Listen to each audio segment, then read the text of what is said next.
not one day we go all out and then, oh, we're done. You know, it's a consistent abuse on your body every day.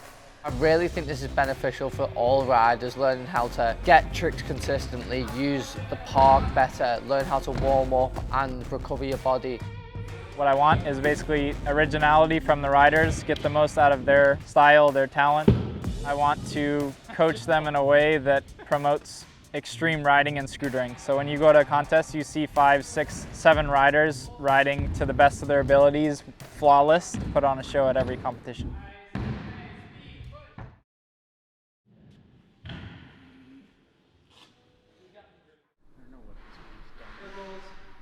What are you guys at? Right now I'm doing 25 jumping jacks. Currently number 6. Jump up, keep your momentum. Same thing. Yeah! I can ride scooters when I'm blind.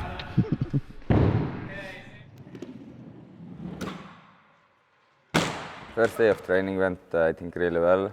Landed a new trick, something that I haven't done before, so I did it in my special way, so I'm really hyped about that.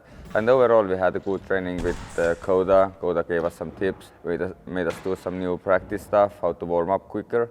So I think overall it was a good first training day.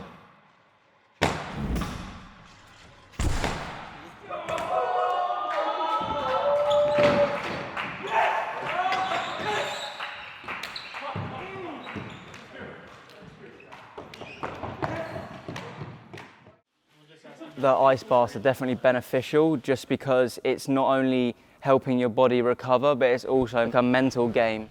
You'll really like this. Chris, explain what we're doing. As far as ice baths go? Yeah. Well, how much ice are we using? A lot. Okay, so it's going to be miserable? All right, it's going to be miserable either way. So what is it, every third breath? So first breath is in, and then decompress and hold, and then push out, force it out.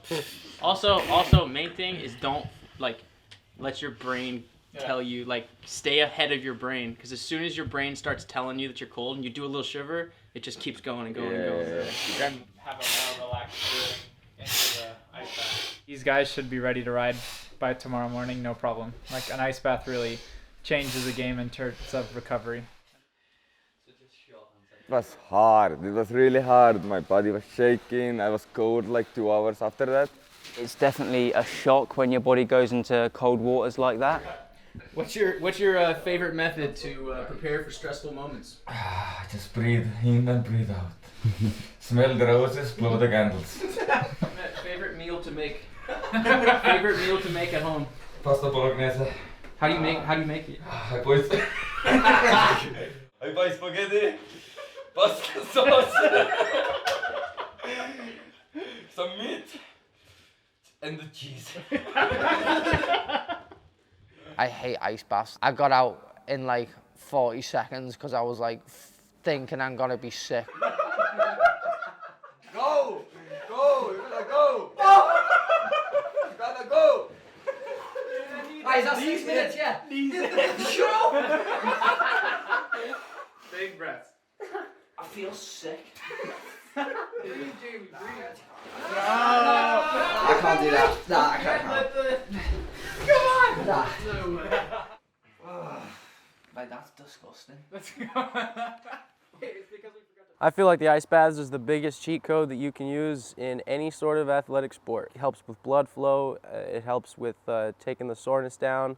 There's a lot of different benefits to putting your body in that ice bath and just gritting your teeth for 10 minutes or so.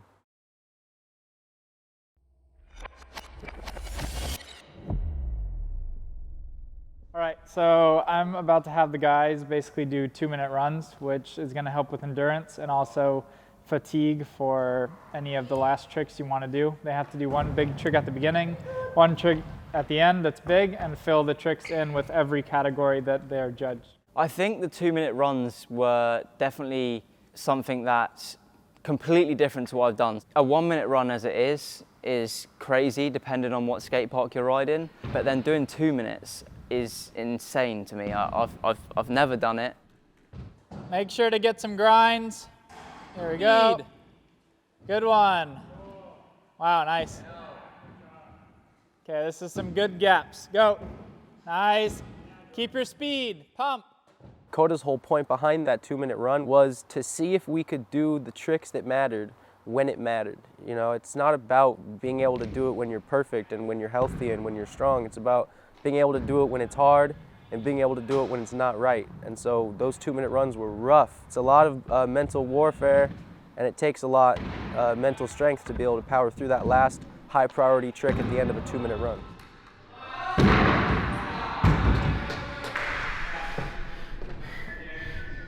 Hard. Relax. I think the riders, from my opinion, are improving a lot, and mostly I see the improvement mentally. In my mind, that's the most important part in any high-level sport, is having a strong mind. There was times when you just didn't feel like wanting to ride, but you're here, you need to make the most of it. You need to make the most of Cota's time and him helping you out. The hardest part of the training camp was getting your tricks consistent, because you can land your tricks a couple times in a row, but Dakota made us do our tricks like 10 times in a row, so we actually have them on lock. To stay consistent with that level of output is what really is going to separate champions from the amateurs, I think, this year.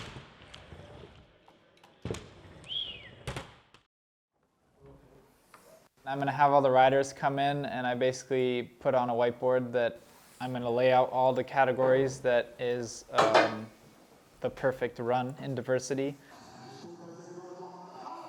I personally don't think there was anything really that stood out there that was bad. Like the 360 kickless whip, maybe something a bit better, but still sick. Yeah, and obviously land the last trick.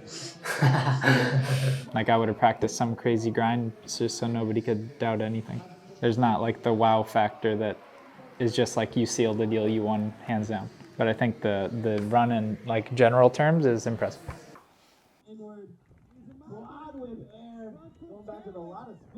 Yeah, so for me it's like you repeated the same 450 540 flare. There was a lot of buttercup type things. If you could take 50% out and replace them with like a leg sweep, a Superman, a cash roll, something else that is different from these categories, it would definitely diversify the run a lot more.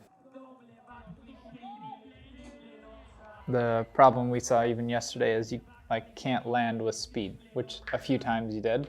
But if you could just learn to land more precise rather than just like on the scooter, you had to carry so much more speed. I think the line like didn't exist. You're just going back and forth. Like even you see Jordan ride the same skate park, he'll like alley-oop from here, wall ride here to there. So I think you can use the same effort to make the line versus like thinking how hard of tricks you can do on that ramp or this ramp. Because like at the end of the day, a run is like it's like art. But I think everybody has a shot at winning it because everybody's talent is relatively close to the same. And on the day, nobody knows what happens. So I think everybody, if you're prepared, you're prepared. That's easy. And it's up to you. But yeah, good job. Let's do it. Get a world champion.